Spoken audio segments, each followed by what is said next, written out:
جہان دانش کے معزز ناظرین کو محمد عمر کا سلام عرض ہے۔ جسم کو سونپ دیجئے غلامی میں، روح کی تجارت سے مگر گریز کیجئے۔ تو دوستو، آج ہم ایک مسلمان مالکہ کے ایک ہندو لڑکی سے اچھے رویے کے ساتھ ساتھ اس کی دانائی سے ہمکنار جاہلانہ رویے کی حقیقت سے آشنائی تک آپ کی خدمت میں حاضر ہیں۔ خواتین و حضرات، اخلاقیات ایک ایسا پھول ہے جو کہ انسان کی شخصیت میں نکھار پیدا کرتا ہے۔ بہت سے ایسے لوگ جو کہ آج کے اس دور میں اپنے آپ کو بہت بنا سوار کر رکھتے ہیں، جبکہ اس کے برعکس وہ اپنی روح کو بے مہار چھوڑ دیتے ہیں، جبکہ اخلاقیات کا تعلق انسان کی سوچ، فکر، زبان اور روحانیت کا مرہون منت ہوتا ہے۔ ہمارے ارد گرد روحانیت کم اور جاہلیت زیادہ ہے، تو ہمیں توجہ مرکوز اس بات پر ہے کہ ہمیں اس پرفتن دور میں جاہلیت کو سرشار کرتے ہوئے سوچ، فکر، روحانیت اور اخلاقیات کو اپنی زندگی کا حاصل مقصود بنانا ہے۔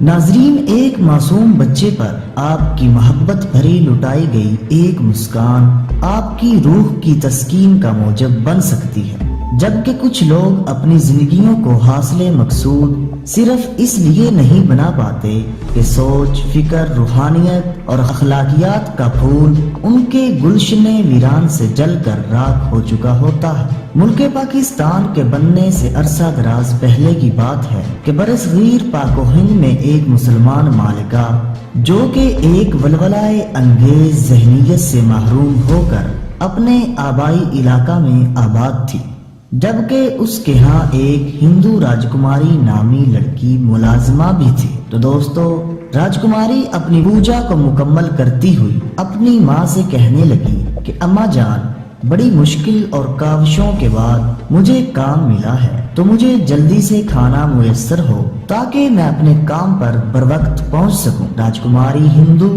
اور آگاہی دین اسلام سے، خیر اسے دلچسپی تھی تو صرف اپنی تنخواہ سے، جس سے وہ اپنی ماں کا علاج اور اپنے گھر کے اخراجات اور معاملات کو سنبھالتی تھی۔ وہ اپنی زندگی کے سرکل میں شب و روز اپنے کام کو احسن طریقے سے سر انجام دیتی رہی، اور یوں ہی اس کی زندگی کا سفر طے ہوتا چلا جا رہا تھا۔ جیسے ہی وہ رات کو اپنے کام سے اجازت مطلوب ہوتی تو اپنے گھر کا رخ کرتی اور تھکی ہاری اپنے بستر کی گود میں تن آسان اور خوابیدہ ہو جاتی۔ صبح جب وہ نیند سے بیدار ہوتی تو اپنی ماں کو ایک پتھر کی مورتی کے سامنے آہوزاری کرتے ہوئے اور بڑے ہی مؤدب انداز میں پاتی۔ زندگی کے اس معمول میں وہ بھی اس مورتی کو ماتھا ٹیکتی اور پھر سے اپنے کام کی بھاگ دوڑ میں لگ جاتی۔ مالکن کے ساتھ ساتھ کچھ مسلم گھرانوں کی عورتیں بھی اس سے تنخواہ کے عوض کام لیا کرتی تھی۔ خواتین و حضرات، ایک دن وہ اپنے کام سے اجازت مطلوب ہو کر جب وہ گھر پہنچی تو روتے ہوئے اپنی ماں سے سوال کرنے لگی کہ ماں، ہم ہندو کیوں ہیں؟ تڑپا دینے والا لڑکی کا سوال، جس کا جواب اس کی ماں تو کیا، بڑے بڑے دانشوروں کے پاس بھی نہیں تھا۔ خیر اس کی ماں نے اسے سینے سے لگایا اور اپنی ممتا سے دلاسا دیتے ہوئے خاموش کرا دیا۔ اب ماں نے اپنی سمجھ کے مطابق جواب دیتے ہوئے کہا کہ میری پیاری بیٹی، دیکھو میری ماں نے مجھے ہندو پیدا کیا اور آپ بھی میری بیٹی ہو، اور ہم ایک ہندو گھرانے سے تعلق رکھتے ہیں، اور تم کیوں روتی ہو؟ کیا ہوا؟ تو لڑکی نے جواب دیا، ماں مالکن نے مجھے کام سے نکال دیا اور کہنے لگی کہ تم تو ہندو ہو اور جن بتوں کے سامنے تم ہاتھ جوڑتی ہو اور رو رو کر مدد مانگتی ہو، وہ تو کچھ بھی نہیں دے سکتے، دینے والی تو بس اللہ کی ذات ہے۔ میں نے کہا کہ مالکن مجھے کام کرنے دو، مجھے گھر بھی جانا ہے۔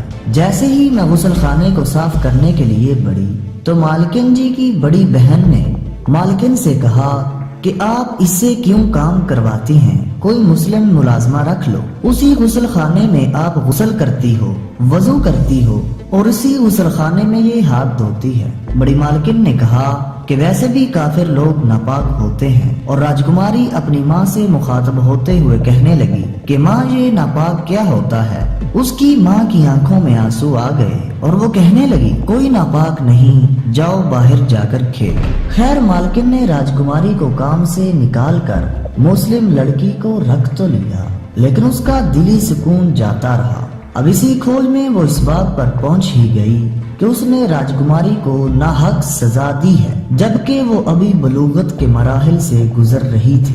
خواتین و حضرات، وہ نماز تو ادا کر رہی تھی لیکن اس کا دھیان اپنے نازیبا عمل پر تھا۔ نماز کے بعد جب وہ کمرے میں آئی تو جیسے ہی اس نے آئینہ دیکھا اس کا چہرہ ویسا ہی تھا، لیکن اس کی آنکھوں میں اسے افسوس چھلکتا ہوا دکھائی دیا۔ انسان جب انسانیت سے گرتا ہے تو شروع میں اسے ضمیر ملامت کرتا ہے، روح کو تکلیف ہوتی ہے۔ آپ کی نیکیاں جب ملال کا باعث ہی نہ ہوں تو اپنے عمل پر نظر ڈالیں، یہ نہ ہو کہ جنہیں آپ اچھائیاں سمجھ کر کرتے جا رہے ہیں نہ کہ وہ آپ کی برائیوں کا موجب بن رہی ہوں۔ اب یہاں یہ راجکماری ہو یا مسلم، پارسی ہو یا عیسائی، ہمیں انسان کو انسانیت سے نہیں گرا دینا چاہیے۔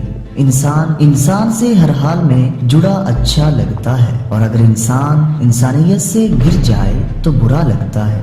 تو دوستو، اگر آپ کو ہماری ویڈیو اچھی لگی ہو تو ہمارے چینل کو سبسکرائب کریں